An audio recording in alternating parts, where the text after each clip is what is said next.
Boa noite, pessoal. A gente vai para mais um encontro do grupo de estudos de TCC. Hoje a gente vai falar sobre o capítulo 15, o uso do processo para modificar crenças nucleares disfuncionais, que vai ser apresentado pela Isadora e por mim. Quem tiver dúvida, pode ir interrompendo aí, levanta a mãozinha que a gente vai se ajudando. Se forem perguntas difíceis, aí guarda para você, brincadeira. Uhum. Vou Boa compartilhar a tela. introdução, hein, Isa? Hein, Vi? Sua pergunta difícil fica para a próxima. Sinceridade. Tá aparecendo a tela para vocês? Sim. Agora eu entendi do fogo, do pássaro. Eu me senti assim, um pouco cristão, mas tá bem, bem beautiful. Pode começar isso. Então, olá, boa noite a todas e todos. A gente vai estar falando um pouquinho sobre esse aperfeiçoamento, né? Essa técnica que foi criada. E ela foi criada justamente para a gente estar modificando essas crenças nucleares, só que de uma forma um pouco mais processual. Pode passar, Bia.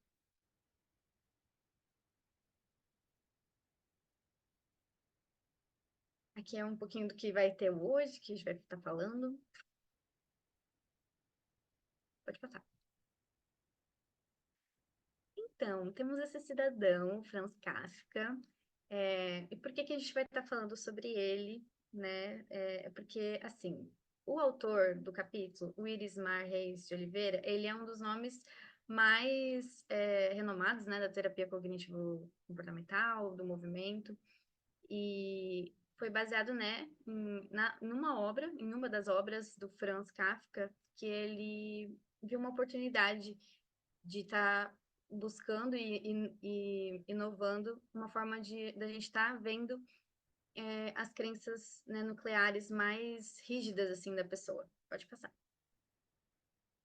E o Franz, aquele cidadão ali que vocês viram na foto, ele é autor de vários livros, né? Ele escreveu a Metamorfose, não sei se vocês já ouviram falar, mas é de um homem que acorda transformado. Ele foi dormir e no outro dia ele acordou como uma barata. E a tradução estava errada no Brasil, né? Mas enfim.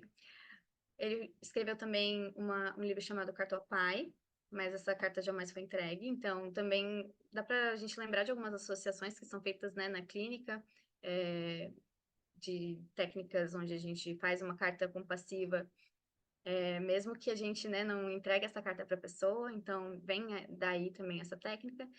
E a técnica do processo em si, ela veio baseada nesse livro do processo, que a pessoa ela foi acusada de uma coisa, né, mas ela estava vivendo normalmente, só que ela não fazia ideia do que ela estava sendo acusada, assim. Então, ele pegou bastante, né, detalhes desse livro para estar aperfeiçoando a técnica. E pode passar.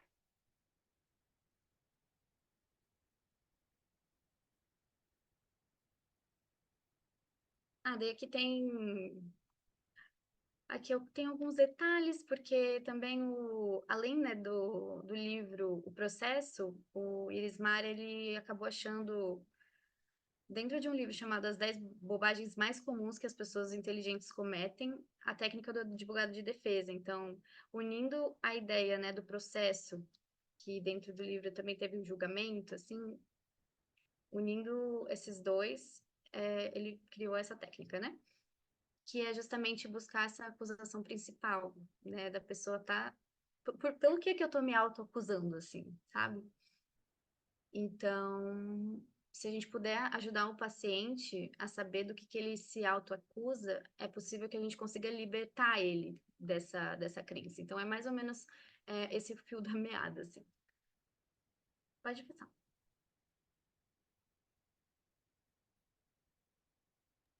Posso, Isa? Pode. Então tá, pessoal. Agora a gente vai para uma parte mais focada nas pesquisas realizadas em torno dessa técnica do processo.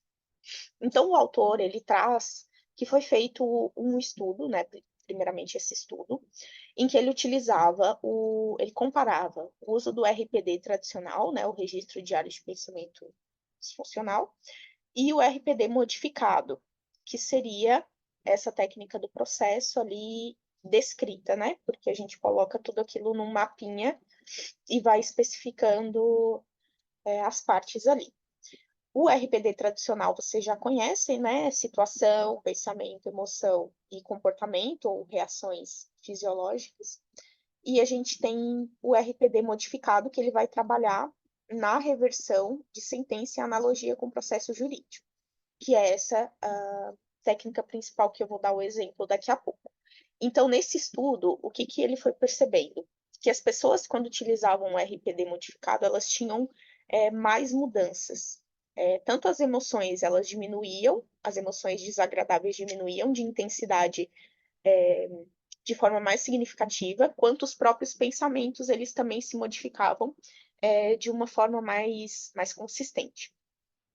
Enfim, ele fez ali com 30 participantes, eles fizeram uma simulação de júri mesmo, de um julgamento nesse RPD modificado, e ele foi percebendo que a cada etapa as pessoas modificavam a sua forma de pensar e a sua forma de sentir em relação às suas crenças nucleares, que eram desencadeadas ao longo desse processo. E aí, uma outra pesquisa, ela foi realizada considerando a ansiedade social. Ali no livro traz a fobia social, que eu acho que é uma versão mais antiga, é um livro, provavelmente. Então, aqui traduzindo para a atualidade, a ansiedade social foi feito com 36 pacientes. Uma parte deles foi o grupo controle, foi realizado o tratamento com a TCC tradicional, então usando o RPD tradicional, a conceituação cognitiva, tudo que a gente conhece. E a parte do processo foi o outro grupo, né, que teve ali o atendimento utilizando essa técnica. O que ele percebeu? Novamente, aquilo que ele tinha constatado na outra pesquisa. A utilização do processo foi mais eficiente, apresentou o maior nível de melhoras, mas também indica que é preciso investir em mais pesquisas sobre esse assunto e voltado também para outros transtornos, né? Se funciona para a ansiedade social, pode funcionar para os outros. E essa melhoria ela foi comprovada por escalas, né? Inclusive a escala do Beck de ansiedade e outras escalas voltadas para a ansiedade social. Então, foi algo mensurado também. Agora, eu vou trazer aqui um caso, né? A demonstração do uso do processo numa paciente chamada Cris. Esse caso aqui, ele é de uma paciente com ansiedade social, ela foi atendida por uma psicóloga brasileira. E vou contextualizar assim para vocês. Essa paciente, pelo que parece, lendo o caso, ela já é atendida há um certo tempo, porque para aplicar essa técnica você tem que ter um pouco mais de proximidade com o teu paciente, porque ela vai envolver as crenças nucleares que são ali mais desconfortáveis para a pessoa. E algumas situações estavam incomodando ela, que era o João não ter procurado mais ela, ou seja, ela estava saindo com uma pessoa e essa pessoa não procurou mais ela, e também o fato dela ter sido criticada no trabalho por uma colega, criticar a roupa dela, né? Essa colega criticou a roupa dela. E aí a terapeuta vai ali investigando, tá? Qual situação você quer falar? A do João, que o João não me procurou mais. Tá, e o que isso fala sobre você? O que isso significa? Foi fazendo ali a seta descendente e chegamos à acusação. Eu sou estranha. Ela tinha 100% de certeza disso. Então, a psicóloga ali propõe para que ela se imagine em um júri e tudo mais, para fazer todo o julgamento. Primeiramente, ela vai escutar o papel do promotor, né? O promotor ele vai ali acusar, ele vai trazer evidências de que realmente ela é estranha. E a psicóloga pede ali os indícios de que ela é estranha. Aí ela diz que ela não é paquerada, que ela nunca teve um namorado, que ela sua muito nas mãos, tudo isso vai reforçando que ela é estranha. A emoção dela, 100% de ansiedade. Então, ela acredita 100% e ela se sente 100% mal com isso. Aí a terapeuta pede para ela se colocar no papel de um advogado de defesa. E eu acho legal quando ela fala, explica para a cliente para a paciente, que o advogado de defesa não precisa acreditar na inocência de quem ele está defendendo, ou seja, ela não vai acreditar no que ela falar, porque ela está acreditando na crença, ela está comprando a ideia do promotor, mas mesmo assim ela tem que assumir aquele papel. Aí, o que o advogado de defesa, ele vai tentar contra-argumentar tudo que o promotor falou. Então, ela foi paquerada na festa, então ela disse que não era, mas ela já foi. Ela passou no concurso, e ela faz as mesmas coisas que as outras pessoas. Eu acho esse último muito interessante, porque, assim, eu sou estranha, mas eu faço o que todo mundo faz. Então, ou todo mundo é estranho, ou eu não sou estranho. Aí a psicóloga questiona o quanto ela acredita nessas falas anteriores, que são mais adaptativas, e ela fala que 60% e 150% de ansiedade. Então, a ansiedade dela diminuiu. O que acontece? Por vezes, a pessoa, eu já vi a aplicação dessa técnica, acontecer até aqui. Só que aqui a gente encontra um problema. O promotor, ou seja, essa voz acusatória, ela vai voltar a falar. E aí a gente precisa, então, já pensar em quais são as réplicas que esse promotor poderia estar utilizando. Geralmente, essas réplicas usam o tal do mas, né? A gente tenta defender as nossas crenças a todo custo usando o mas. Eu consegui comprar minha casa própria, mas foi porque o fulano me ajudou. Sempre para diminuir essas conquistas. Aí, a réplica na festa, eu fui paquerada, mas João não me procurou mais. Eu passei no concurso, mas um monte de gente passa. Eu faço as mesmas coisas que as outras pessoas, mas eu deixo de fazer coisas importantes. Então, a segunda frase invalida a primeira. A emoção dela voltou a aumentar. A ansiedade de 50% foi para 90% e ela acredita 90% nessas falas anteriores.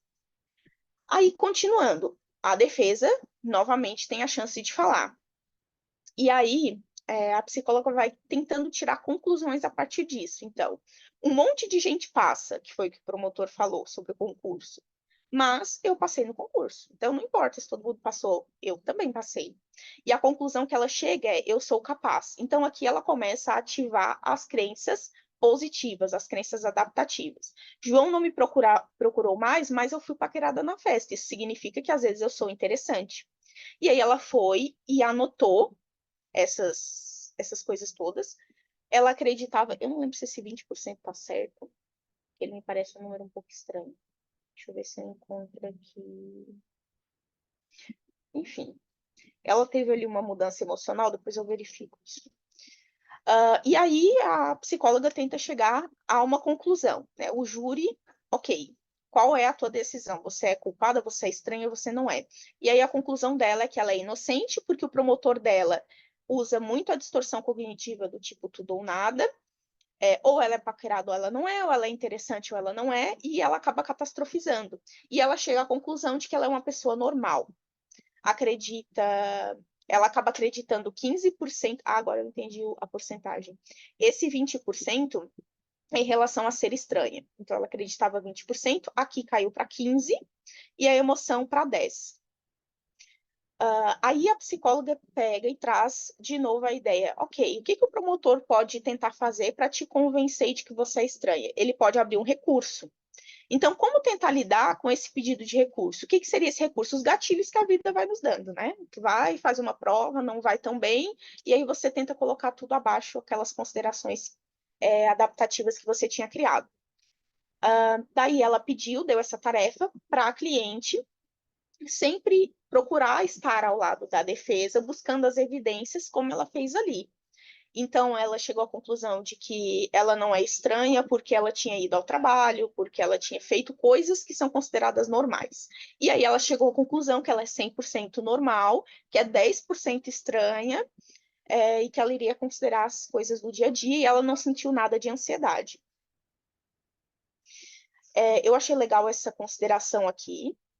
Decido estar mais ao lado de meu advogado de defesa para olhar as situações de uma forma mais realista e tentar visualizar todas as possibilidades, não só o que eu estou sentindo, né? Porque ela usava também aquela distorção da emoção, que eu não me lembro agora. Quando o raciocínio emocional. Ela utilizava sempre o raciocínio emocional para tentar reforçar de que a forma que ela se sentia, porque ela era estranha mesmo. E quais são os obstáculos que a gente precisa evitar nesse processo? Quais são os problemas? Primeiro, as frases do promotor e da defesa devem ser curtas. Então, não deixar o teu paciente começar a contar uma história, porque aquilo vai quebrar a lógica da técnica. Tu pode mudar de assunto e aí quando você vê, se perdeu o processo. Os argumentos da defesa, eles não podem estar restritos a responder à promotoria. Ou seja, eu preciso defender que eu não sou estranha, mas os meus argumentos não precisam ser o oposto da promotoria. Porque aí pode ser que eu nem esteja refletindo, eu só esteja usando um argumento que me veio mais facilmente.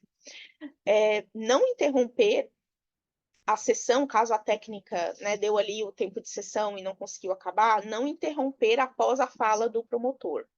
Se precisar interromper a sessão antes da técnica acabar, interrompa depois da defesa, porque você quer que o teu paciente volte melhor do que ele entrou para essa sessão. 4. Se o paciente se considerar culpado, a defesa deve pedir recurso. Então, talvez no final ela chegasse à conclusão de que ela é estranha mesmo. Então, acaba por aí? Não. Agora a defesa tem direito a pedir um recurso. E aí tu consegue prolongar essa técnica um pouco mais. Se o paciente ele preferir continuar trabalhando com o promotor, a gente interrompe a técnica e avalia as vantagens e desvantagens. Porque no final, a psicóloga questiona para ela: você prefere trabalhar com o promotor ou com o advogado de defesa? E ela prefere com o advogado de defesa. Se o teu paciente preferir continuar trabalhando com essa voz de acusação, tu precisa elaborar com ele quais são as vantagens e desvantagens de trabalhar dessa forma. O paciente ele precisa respeitar a vez do promotor e da defesa falar. Ou seja, eu estou aqui interpretando o promotor, e aí, de repente, eu me defendo. Não, eu não posso fazer isso. Então, a gente precisa, ali, com delicadeza, dizer para o paciente que ele não pode estar fazendo isso, mas reforçar a ideia de que ele está tentando se defender. Reforçar porque isso é positivo, né? Mostra, enfim, é adaptativo que a gente queira se defender. 7. Se o paciente ele não concordar com a reversão da sentença, questionar a ele o que ele diria a um amigo se pensasse dessa forma. Então, vamos supor que ela chegue à conclusão de que ela não é estranha, mas ela não acredita nisso.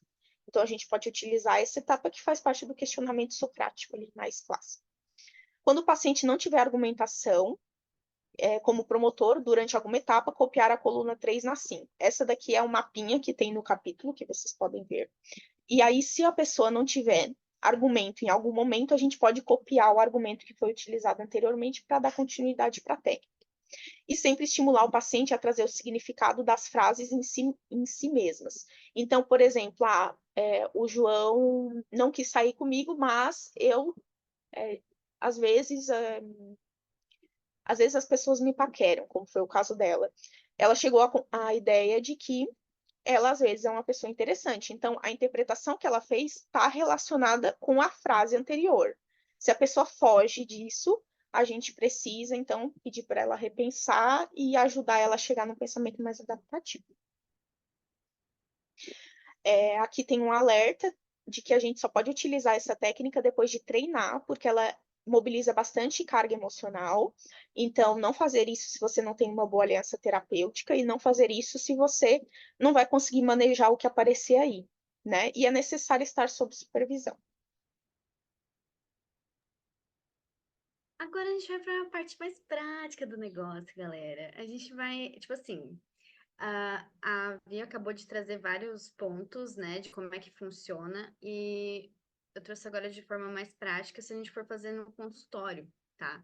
Então, eu vou falar bastante coisas parecidas que ela, mas de uma forma mais visual, né, estimulando vocês, né, caso vocês queiram fazer com os pacientes de vocês.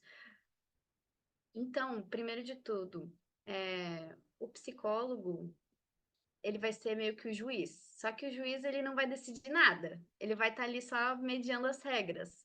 Então, o paciente, ele vai fazer o papel do réu, do promotor, da defesa, né? Então, vamos imaginar assim, o paciente está sentado na cadeirinha do réu e o psicólogo na cadeirinha do juiz.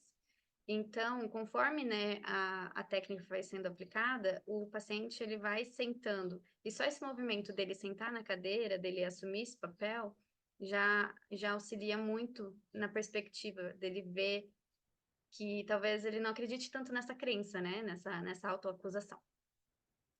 E ele também vai fazer o papel do jurado, né?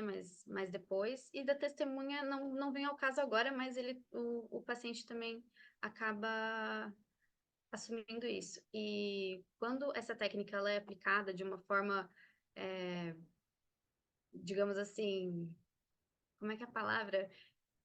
Bem-sucedida, é como se diminuísse de 80, né, a porcentagem que a pessoa acredita na crença para 20.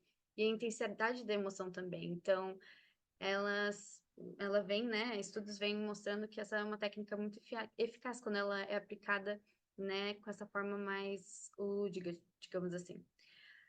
Então, pode passar. Aqui a gente tem, né, a tabela e eu vou passando, né, de coluna em coluna para explicar para vocês, assim, né?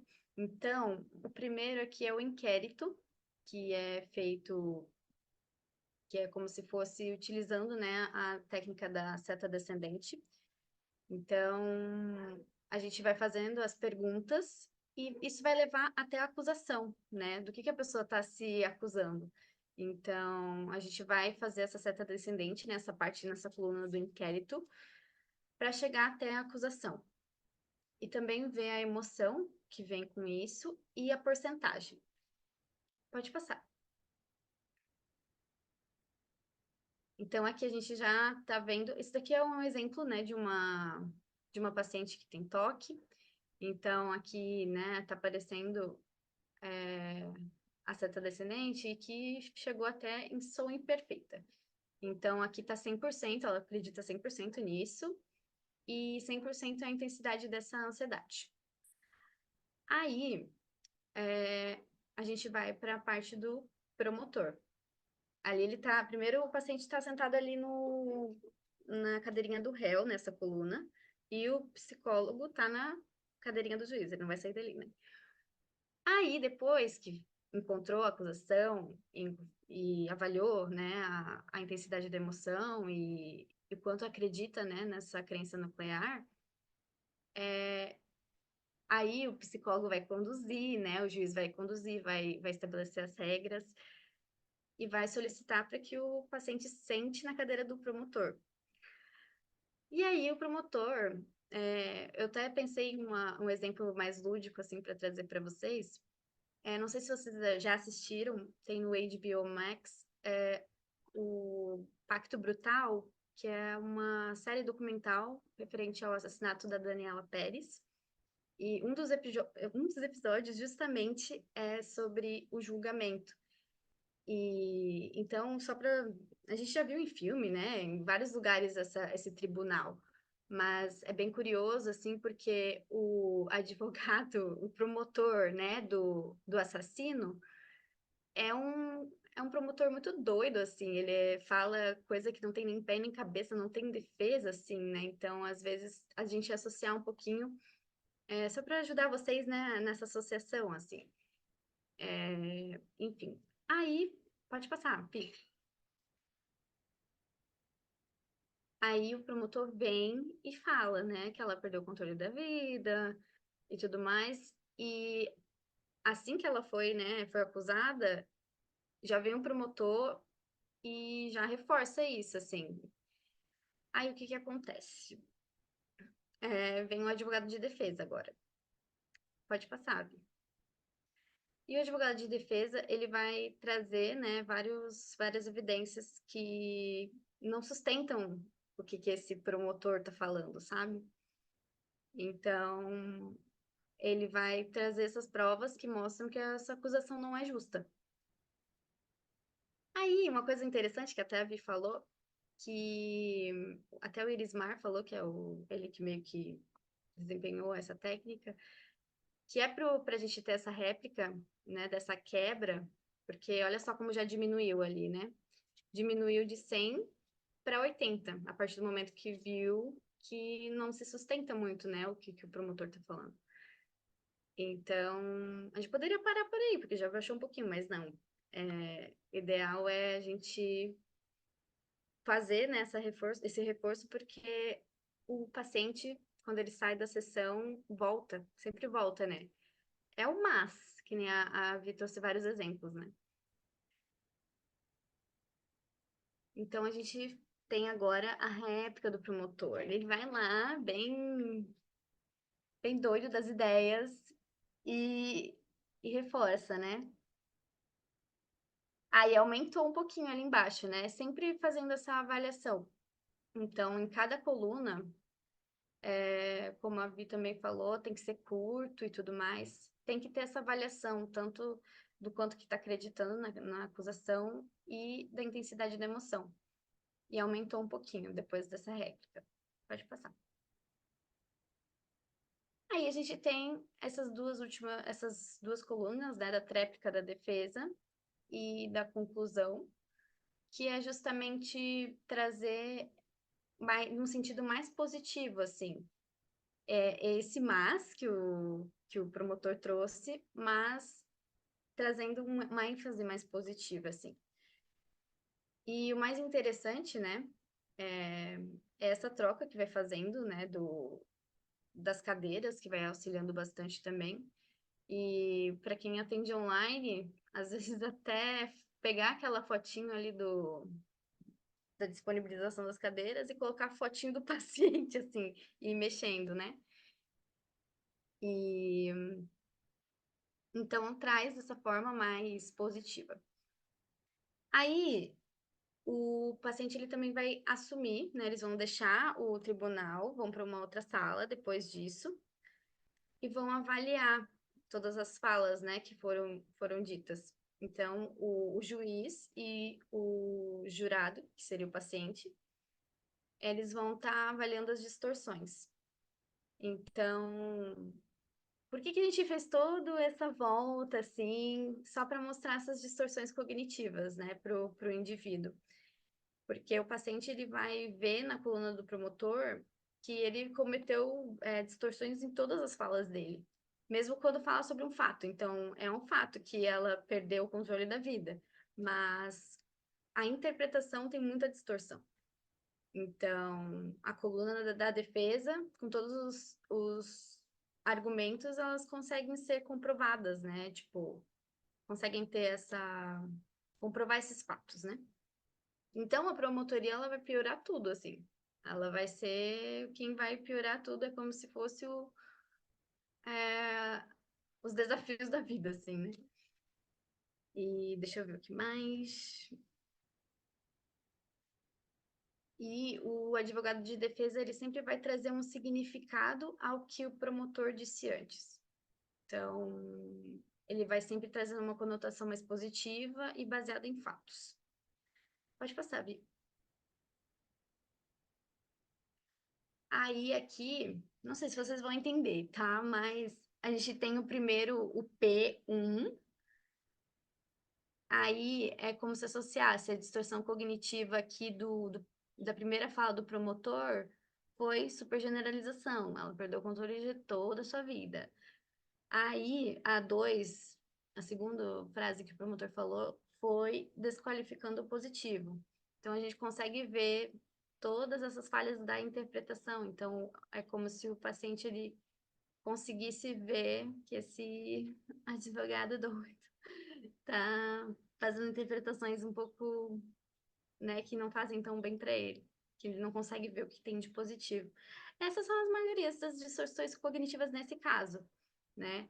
E uma coisa que é importante é por isso que às vezes às vezes, ai, pode ser que não dê certo e tal. É muito importante que o paciente ele já tenha esse conhecimento, essa psicoeducação da distorção cognitiva. Então, não é interessante a gente aplicar essa técnica se toda essa parte da psicoeducação de crença, de pensamento automático, não, tipo assim, não tiver, o paciente não tiver esse conhecimento, porque senão não vai valer de nada, assim. Então, ele precisa ter um pouco dessa consciência para que o processo, né, dê certo.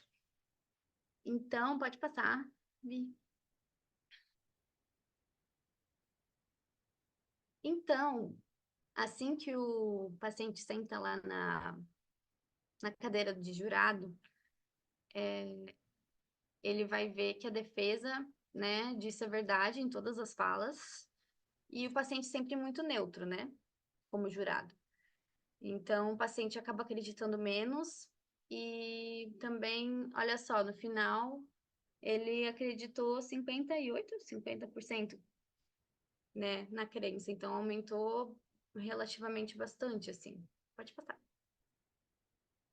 E como a Vi falou também, depois disso, né, tem essa parte do recurso, que é o diário das evidências, que é justamente para fazer com que a pessoa tenha essa consciência, né, diária e reforce ainda mais essa nova crença, né? Porque a crença nuclear antiga, rígida, ela foi um pouco mais... Ela foi quebrada, vista que não tem muito embasamento. E, deixa eu ver...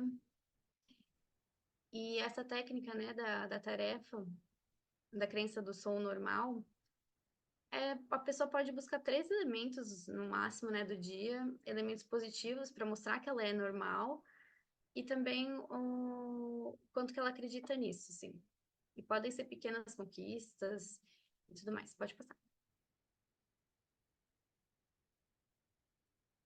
E aí a gente avalia, né, depois dessa atividade, a gente volta aqui, né, nessa folha e pergunta, né, o quanto que ela acha que é verdade, né? Isso, quanto que ela acredita ser verdade sobre ela e qual que é a intensidade da emoção.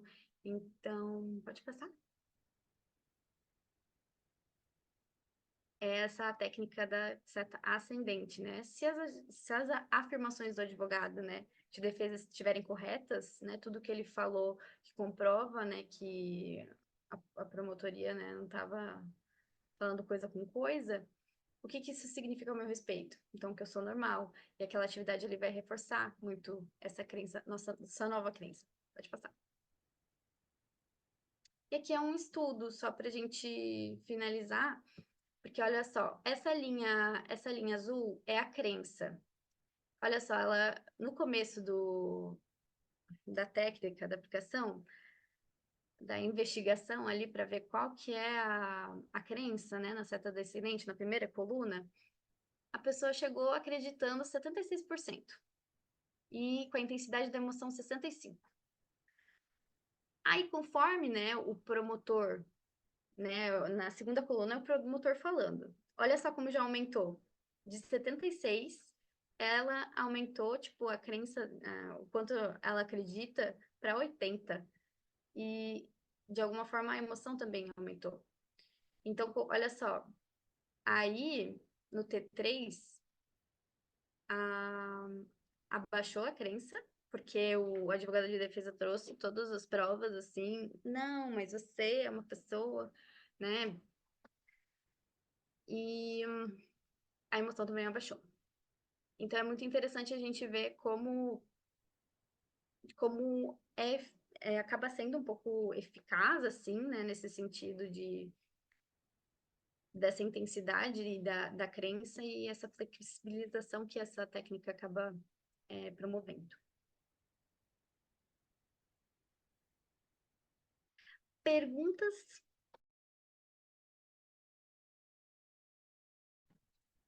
Vamos lá, meninas, parabéns pelo trabalho, tá? Pela apresentação.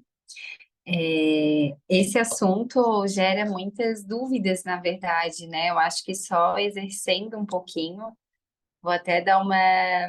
Eu estava lendo na apostila, mas na prática, assim, para a gente fazer com mais excelência, eu acho que tem que dar uma estudada um pouco antes para não se complicar lá na frente do paciente, né? E agora, como que eu dirijo esse julgamento aqui? Mas eu achei super interessante. Oi? É que não é muito simples, né? É, assim, quando a gente está estudando, parece super prático. Quando o paciente está na nossa frente, parece que as frases mudam e é a mesma coisa, e vai vindo umas demandas. Então, assim, é a gente se preparar para isso mesmo, né? Mas eu gostei bastante desse exercício, vou falar para vocês. Não sei se vocês também gostaram de praticar isso no consultório. Vou ser sincera, eu nunca usei. Nunca usei essa técnica, gente.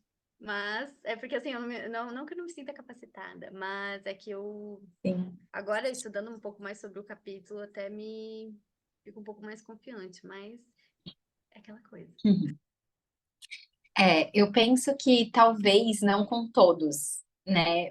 Mas com pessoas que têm essa necessidade, assim, traz essa característica mais, assim, de julgamento, né? Então, acho que é legal usar com essas pessoas que acabam julgando mais. Eu nunca usei também, mas a minha psicóloga já usou uma versão mais simples. Era um roleplay, na verdade, em que eu assumia um papel de acusação e ela me defendia com os argumentos que a gente tinha elaborado antes. Então, ela usava os argumentos que eu tinha criado, mas na voz dela. E aí depois a gente invertia o papel. Ela me acusava e eu me defendia. E foi muito legal. E eu acho que eu gosto também que essa técnica ela usa essa questão do julgamento e essa questão do critério de justiça, porque as pessoas, em geral, essas crenças são muito injustas. Então eu gosto dessa metáfora que faz. E para mim, nos meus valores, fazia muito sentido a aplicação da técnica. Mas essa completa, sim, que vai, eu acho que 50 minutos de sessão eu nunca fizeram e nunca fiz, assim. Mas eu achei bem legal. Mas treinaria com os meus amigos antes de ir pro paciente. É, Toda terapia cognitiva processual, ela é mais extensa e mais detalhista, assim. Mas não quer dizer que não seja boa, né? Ela só é mais é, cheia dos processos, né? sim.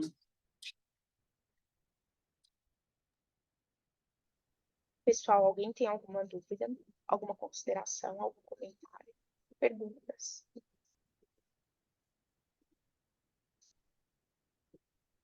O que eu pensei, assim, já que ninguém trouxe, né? Talvez adaptar também esse exercício, né? Como tu trouxe, tua psi já usou o roleplay, né? De acusação e defesa, e talvez adaptar de uma maneira com que você consiga manejar e que faça o paciente entender, né? Às vezes, no livro é algo mais concreto, mais assim, tudo muito certinho, e daí na hora de passar para o paciente a gente acaba se complicando. Então, é a gente se adaptar também com o nosso jeito de entender, interpretar e fazer com que o paciente também consiga levar isso para casa, né? Sim. E ali quando tu lê no livro, é tudo tão linear. Então, assim, ela chegou na crença muito fácil, com 3 frases ela chegou na crença. Então, assim, essa crença já tinha sido descoberta há quanto tempo? E a paciente foi respondendo certinho. Gente, a primeira coisa que eu teria que esclarecer o que é promotor, o que é cada papel ali, porque, entendeu? Então, não vai ser linear. E aí, por isso que eu entendo também que às vezes não vai caber dentro de uma sessão só. Às vezes não precisa, existem outras técnicas para você utilizar para lidar com a crença. Mas eu acho que para aqueles casos mais complexos, talvez até pessoas assim que usam muito a intelectualidade para justificar essas crenças, que quer racionalizar de uma forma que fique engessado, talvez essa técnica se adapte mais porque fala a linguagem da pessoa. Uhum. Exemplo assim, o meu pai, ele é advogado criminal, né? Vocês começaram a falar sobre isso, eu falei, opa, já vou ter que consultar ele de novo, que eu já esqueci. E talvez, vamos supor, se ele é um paciente da terapia, eu acho que seria super válido usar com ele, porque é o meio dele, é algo que ele vai interpretar. Agora, tu pega uma pessoa que não é do meio jurídico, não tem uma, enfim, Noção. algo ali junto, né? Já fica difícil fazer a pessoa interpretar e tudo mais, né? Não sei se vocês me entenderam, eu me enrolei toda aqui para falar. Totalmente entendo. É um pouco mais. É que por mais que a gente veja em filmes, em novelas e tudo mais, entender exatamente o papel, a pessoa sair um pouco da bolha, ela já está em sofrimento, né, por achar isso dela. Então, tem tudo isso, assim, né? Mas eu acho que é super válido, assim, pra ti aproveitar, né, que o Paps é da área, ele É, dá até uma outra forma de você pensar, tudo. uma A Vi, outra visão, verdade. a Vi falou uma coisa que é muito certa, que é utilizar realmente ali o intelecto do paciente, porque tem pacientes que não adianta fazer uma coisa simplista, porque para ele é uma coisa tão vaga que não vai mexer em nada. E eu sou muito honesta em dizer para vocês que eu adoro usar coisa lúdica com adulto, porque tem adulto que é só desenhando para entender, ou para levar a sério, ou para realmente fazer sentido. Então, eu acredito que as técnicas, elas são muito interessantes, elas são muito ricas realmente, só que a gente também tem que ter o feeling de o meu paciente, ele vai mais numa coisa complexa, ele vai mais numa coisa lúdica, ele vai mais numa conversa. Tem paciente, eu já tive paciente que enquanto eu estava ali tentando fazer entender as coisas na boa, não estava indo, aí umas lapadas numa sessão, na outra semana já estava incrível. Então, é realmente a gente sentindo no feeling qual é o do paciente, né? Perfeito. E como a Flaviana falou, né, adaptar os termos. A minha psicóloga usou advogado contra e advogado de defesa, porque se ela falasse promotor, eu ia perguntar o que que é promotor, o que que promotor faz, eu não sei, não, né? Só ouvir falar. Não. Então, advogado contra já sabe, vai acusar. Então, a gente pode adaptar a realidade daquele paciente, porque também, enfim, às vezes é distante daquela realidade.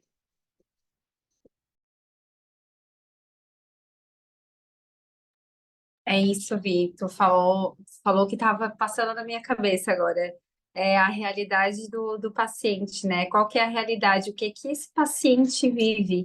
Que daí a gente vai usar as técnicas, né? Porque a gente tem muitas técnicas aqui na TCC e eu já fiz alguns testes com alguns pacientes, com alguns não funcionam certas técnicas, né? E com outros já flui super. Então, é a gente também ter esse feeling, essa intuição mesmo, né? De saber a história dele e também ser intuitivas aí.